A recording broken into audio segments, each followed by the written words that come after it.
নমস্কাৰ, মোৰ নাম শ্ৰীমতী সহযোগীসকল।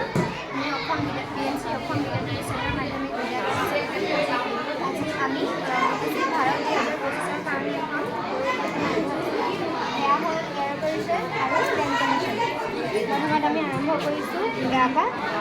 প্ৰথমটো হ'ল আউটডোৰ বাৰ্ণিং, মানে ঘৰৰ বাহিৰত জুই জ্বলাই পৰিৱেশ নষ্ট কৰা।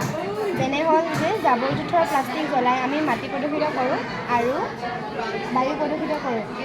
তাৰপাছত হ'ল ফৰেষ্ট ফায়াৰ, মানে বন জুই লগা।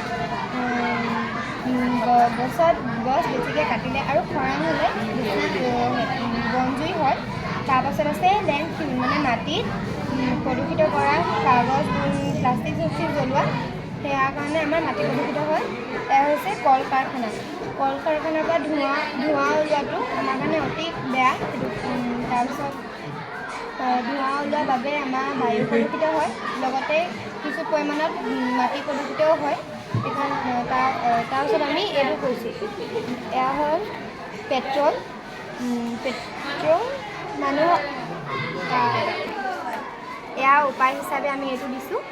এইটো হ'ল পেট্ৰল, যি মানুহৰ গাড়ী মটৰ চলোৱাৰ বাবে অধিক প্ৰয়োজনীয় এবিধ পদাৰ্থ। তাৰপাছত আমি দিছোঁ ৱেষ্ট মেটেৰিয়েল। ইয়াত আছে উইণ্ড, ইয়াত আছে ড্ৰাই।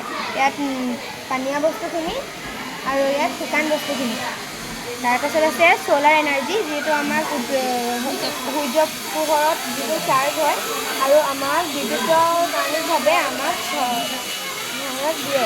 তাৰপাছত হ'ল ৱাইন এনাৰ্জি, যিটো চকাৰ ঘূৰি, এইটো ঘূৰি যিটো চ'লাৰ ছিষ্টেমৰ লগত জইন আছে, এইটো ঘূৰি চ'লাৰ ছিষ্টেমৰ ৰ'দ পোহৰ লৈ পিনে বিদ্যুৎ উপযুক্ত হয়।